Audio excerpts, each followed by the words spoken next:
Assalamualaikum warahmatullahi wabarakatuh. Perkenalkan, nama saya Wahyu Nur Sabrina Maliki dari kelas BKI 1C. Adanya saya di sini adalah sebagai pemandu presentasi dari kelompok 3, yaitu kelompok saya sendiri, yang akan membahas tentang pengertian teori belajar behavioristik dalam pembelajaran. Adapun materi yang akan disampaikan oleh kelompok kami antara lain pengertian teori belajar behavioristik. Belajar menurut teori behavioristik, tokoh-tokoh yang ada dalam teori behavioristik, ciri-ciri belajar menurut teori behavioristik, dan penerapan teori behavioristik dalam proses pembelajaran. Langsung saja kita menuju ke materinya. Yang pertama, pengertian teori belajar behavioristik, belajar menurut teori behavioristik, yang akan diterangkan oleh teman saya yang bernama Vicky Arif. Assalamualaikum warahmatullahi wabarakatuh. Saya akan menyampaikan materi dari kelompok kami tentang pengertian teori belajar behavioristik dan belajar menurut pandangan behavioristik. 1. Pengertian teori belajar behavioristik, yaitu sebuah teori yang mempelajari tingkah laku manusia menurut Desmita 2009.2.44. Teori belajar behavioristik merupakan teori belajar memahami tingkah laku manusia yang menggunakan pendekatan objektif, mekanistik, dan materialistik, sehingga perubahan tingkah laku pada seseorang seharusnya dilakukan melalui upaya pengkondisian. Dengan kata lain, mempelajari tingkah laku seseorang seharusnya dilakukan melalui pengujian dan pengamatan atas tingkah laku yang terlihat, bukan dengan mengamati kegiatan bagian-bagian dalam tubuh. Teori ini mengutamakan pengamatan, sebab pengamatan merupakan suatu hal penting untuk melihat terjadi atau tidaknya perubahan tingkah laku tersebut. Belajar merupakan akibat adanya interaksi antara stimulus dan respon. Slavin tahun 2000. Menurut teori ini, dalam belajar yang penting adalah input yang berupa stimulus dan output yang berupa respon. Stimulus adalah sesuatu yang diberikan guru kepada siswa, sedangkan respon berupa reaksi atau tanggapan siswa terhadap stimulus yang diberikan oleh guru tersebut. Proses yang terjadi antara stimulus dan respon tidak penting untuk diperhatikan karena tidak dapat diamati dan tidak dapat diukur. Yang dapat diamati adalah stimulus dan respon. Oleh karena itu, apa yang diberikan oleh guru stimulus dan apa yang diterima oleh siswa respon harus dapat diamati dan diukur. Putrayasa 2013.244. Teori behavioristik menekan pada kajian ilmiah mengenai berbagai respon perilaku yang dapat diminati dan penentu lingkungannya.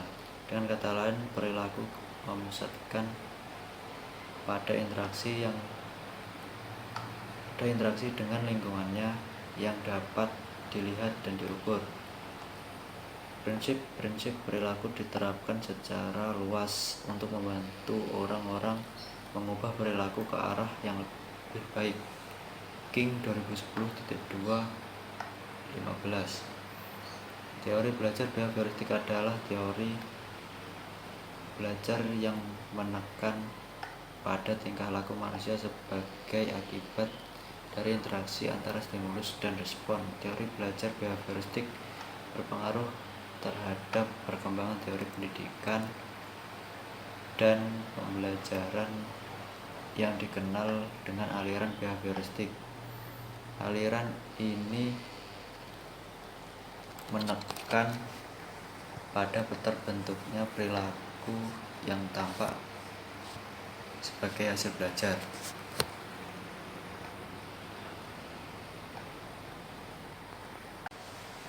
2. Belajar menurut pandangan teori behavioristik. Teori belajar behavioristik adalah sebuah teori tentang perubahan tingkah laku sebagai hasil dari pengalaman. Teori ini berkembang menjadi aliran psikologi belajar yang berpengaruh terhadap arah pengembangan dan praktik pendidikan serta pembelajaran yang dikenal sebagai aliran behavioristik. Aliran ini menekan pada terbentuknya perilaku yang tampak sebagai hasil belajar. Teori behavioristik dengan model hubungan stimulus responnya mendudukan siswa yang belajar sebagai individu yang pasif respon atau perilaku tertentu dengan menggunakan metode pelatihan atau pembiasaan semata. Munculnya perilaku semakin kuat bila diberikan penguatan dan akan menghilang bila dikenai hukuman. Rusli dan Kolik 2013. Timbulnya aliran ini disebabkan oleh adanya rasa tidak puas terhadap teori psikologi daya dan teori mental state. Hal ini karena aliran-aliran terdahulu hanya menekan pada segi kesadaran saja. Pandangan dalam psikologi dan naturalisme skin timbullah aliran baru ini. Jiwa atau sensasi atau image tidak dapat diterangkan melalui jiwa itu sendiri karena sesungguhnya jiwa itu adalah respon-respon psikologis.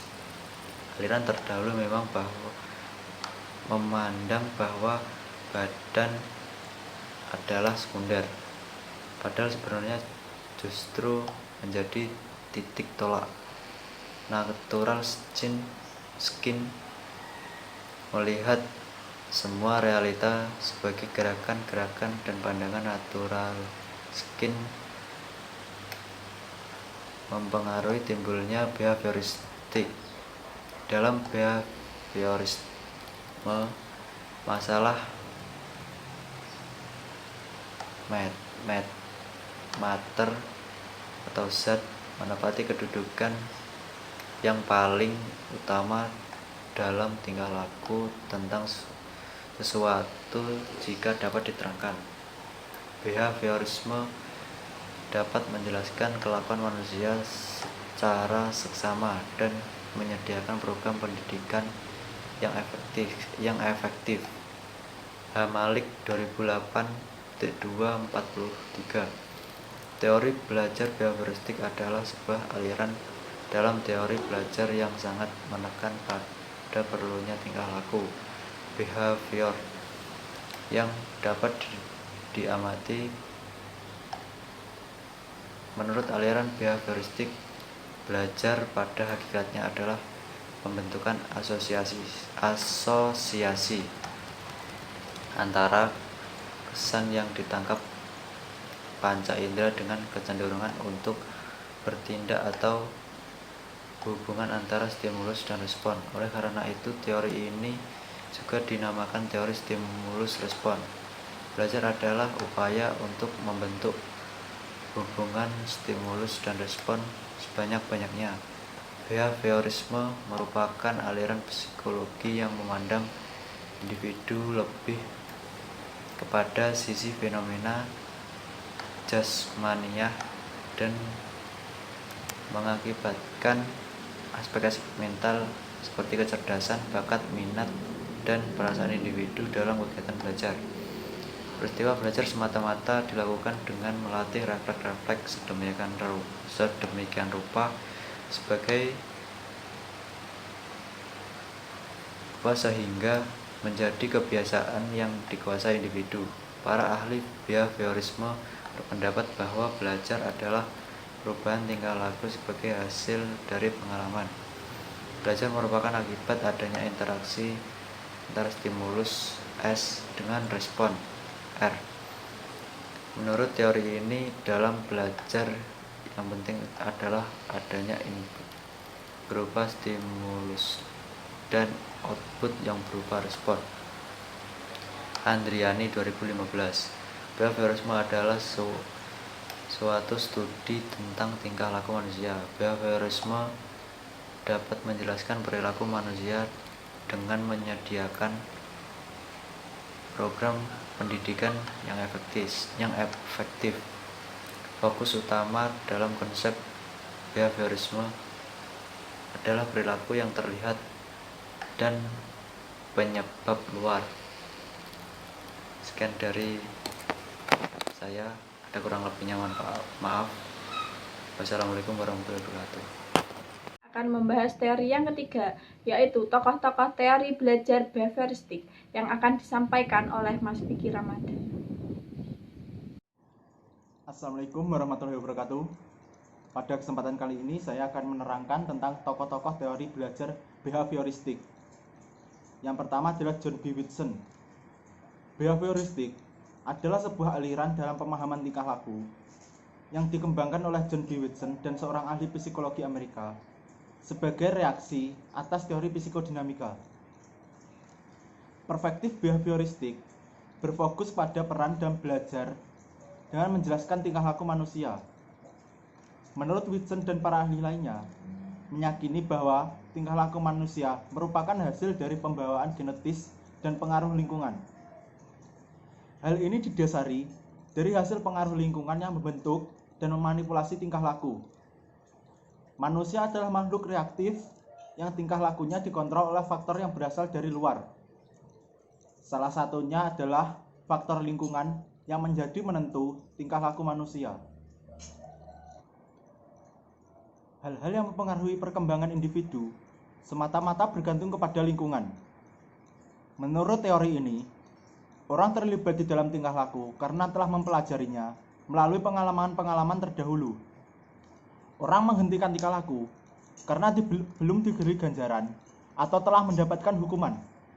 Semua tingkah laku, baik bermanfaat atau merusak, merupakan tingkah laku yang dipelajari oleh manusia. Menurut Whitson, belajar sebagai proses interaksi antar stimulus dan respon.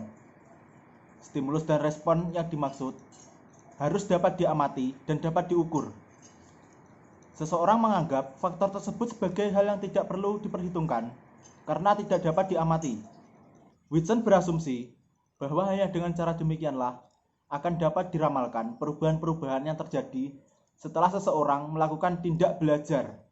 Baiklah, yang kedua adalah Ivan P. Pavlov. Paradigma conditioning klasik merupakan karya besar Ivan P. Pavlov, ilmuwan Rusia yang mengembangkan teori perilaku melalui percobaan tentang anjing dan air liurnya. Proses yang ditemukan oleh Pavlov karena perangsang yang asli secara berulang-ulang dipasangkan dengan unsur penguat yang menyebabkan suatu reaksi. Perangsang netral disebut perangsang bersyarat atau terkondisionir, dan penguatnya adalah perangsang tidak bersyarat. Reaksi alami atau reaksi yang tidak dipelajari disebut reaksi bersyarat. Pavlov mengaplikasikan istilah-istilah tersebut sebagai suatu penguat. Dengan demikian, dari mulut anjing akan keluar air liur sebagai reaksi terhadap makanan. Apabila suatu rangsangan netral seperti sebuah bel dibunyikan bersamaan dengan waktu penyajian, maka peristiwa ini akan memunculkan air liur melalui paradigma conditioning klasiknya. Hal ini terjadi pada waktu memperlihatkan makanan kepada anjing sebagai rangsang yang menimbulkan air liur. Dilanjutkan dengan membunyikan lonceng berkali-kali, akhirnya anjing akan mengeluarkan air liur apabila mendengar bunyi lonceng, walaupun makanan tidak diperhatikan atau diberikan. Di sini terlihat bahwa rangsang makan telah berpindah ke rangsang bunyi untuk memperhatikan jawaban yang sama, yakni pengeluaran air liur. Paradigma conditioning klasik ini menjadi paradigma bermacam-macam pembentukan tingkah laku yang merupakan rangkaian dari suatu kepada yang lain. Conditioning klasik ini berhubungan pula dengan susunan saraf tak sadar serta otot-ototnya. Dengan demikian, emosional merupakan suatu yang terbentuk melalui conditioning klasik. Teori belajar pengconditioning klasik merujuk pada sejumlah prosedur pelatihan karena suatu stimulus dan rangsangan muncul untuk menghentikan stimulus lainnya dalam mengembangkan suatu respon. Baiklah, selanjutnya kita akan membahas materi yang ketiga dan keempat, yaitu ciri-ciri teori belajar behavioristik dan penerapan teori belajar behavioristik dalam proses pembelajaran yang akan disampaikan oleh Vinka Triani. Assalamualaikum warahmatullahi wabarakatuh. Perkenalkan, nama saya Vinka Triani. Di sini saya akan membahas tentang poin 3, yaitu ciri-ciri belajar teori behavioristik. Pada teori behavioristik ini, tingkah laku manusia dapat dipahami dari bentuk refleks. Dalam psikologi, teori ini disebut juga dengan teori pembelajaran yang didasarkan pada tingkah laku manusia dengan mengamati kondisi lingkungan. Secara sistematis, teori ini dapat diamati dengan tidak mempertimbangkan keadaan mental secara menyeluruh. Menurut Ahmadi, teori behavioristik ini memiliki ciri-ciri diantaranya yaitu sebagai berikut. Untuk yang pertama, aliran ini mempelajari perbuatan manusia bukan dari kesadarannya, namun dari tingkah laku yang dilakukan oleh mereka sesuai dengan faktanya. Behavioristik bisa dikatakan sebagai ilmu jiwa tanpa jiwa. Hal ini dikarenakan pada teori behavioristik, pengalaman batin dikesampingkan dan lebih fokus pada gerak badan yang telah dipelajari oleh manusia itu sendiri. Untuk yang kedua, yaitu pada teori ini segala perbuatan yang dilakukan oleh manusia dikembalikan kepada refleks, di mana refleks tersebut merupakan suatu reaksi yang tidak disadari yang secara tidak sengaja dilakukan dengan cara mendadak. Yang ketiga, behaviorisme telah berpendapat pada waktu dilahirkan semua orang itu adalah sama. Menurut behaviorisme itu sendiri, pendidikan adalah yang utama. Manusia mampu berkembang dengan kebiasaan-kebiasaan yang mereka lakukan. Namun, dengan adanya pendidikan, manusia dapat mempengaruhi refleks keinginan hatinya. Assalamualaikum warahmatullahi wabarakatuh. Perkenalkan, nama saya Vinka Triani. Di sini saya akan menjelaskan tentang penerapan belajar teori behavioristik dalam proses pembelajaran. Teori belajar behavioristik ini menekankan terbentuknya suatu perubahan yang dapat dilihat dari hasil belajar. Teori behavioristik ini sangat berpengaruh besar dalam proses pembelajaran, karena belajar dapat diartikan sebagai latihan pembentukan hubungan antara stimulus dan juga respon. Hubungan antara stimulus dan respon dapat menimbulkan kebiasaan-kebiasaan otomatis dalam proses belajar.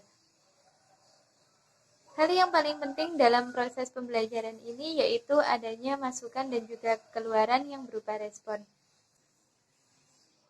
Jadi, apa yang diberikan oleh guru, apa yang dihasilkan oleh siswa, semua itu harus dapat diamati dan juga diukur dengan tujuan supaya ada perubahan tingkah laku pada diri seseorang. Teori belajar behavioristik ini menekankan pada perubahan tingkah laku akibat dari interaksi antara stimulus dan juga respon. Sedangkan belajar merupakan aktivitas yang menuntut siswa untuk mengungkapkan kembali pengetahuan yang telah dipelajarinya. Menurut salah satu tokoh yang bernama Mukinan, ada beberapa prinsip dalam teori belajar behavioristik. Di antaranya yaitu, untuk yang pertama, pada teori ini, beranggapan yang dinamakan belajar itu adalah perubahan tingkah laku. Yang kedua, pada teori belajar behavioristik, yang dianggap penting yaitu adanya hubungan antara stimulus dan juga respon. Dalam hal ini, keduanya dapat diamati. Namun, apa yang terjadi tidak dapat diamati, maka dari itu dianggap tidak penting. Untuk yang ketiga, yaitu adanya faktor lain yang dianggap penting, yang dinamakan faktor penguatan. Faktor ini dapat menguatkan timbulnya suatu respon. Dari beberapa prinsip yang telah saya katakan tadi, dapat disimpulkan bahwa ketiganya merupakan hal yang penting dalam suatu proses belajar teori behavioristik. Dengan adanya pendidikan, dapat mengembangkan perilaku siswa ke arah yang lebih baik. Perkembangan perilaku merupakan objek pengamatan dari aliran behaviorisme. Perilaku-perilaku tersebut dapat berupa sikap, ucapan, dan tindakan seseorang. Perilaku ini juga merupakan bagian dari psikologi. Maka dari itu, psikologi pendidikan dapat dikatakan sebagai psikologi yang mengkaji tentang masalah pengaruhi perilaku seseorang ataupun kelompok dalam proses belajar. Sekian dari saya. Wassalamualaikum warahmatullahi wabarakatuh. Demikian presentasi yang dapat kelompok kami sampaikan. Jika ada kurang lebihnya, kelompok kami mohon maaf. Wassalamualaikum warahmatullahi wabarakatuh.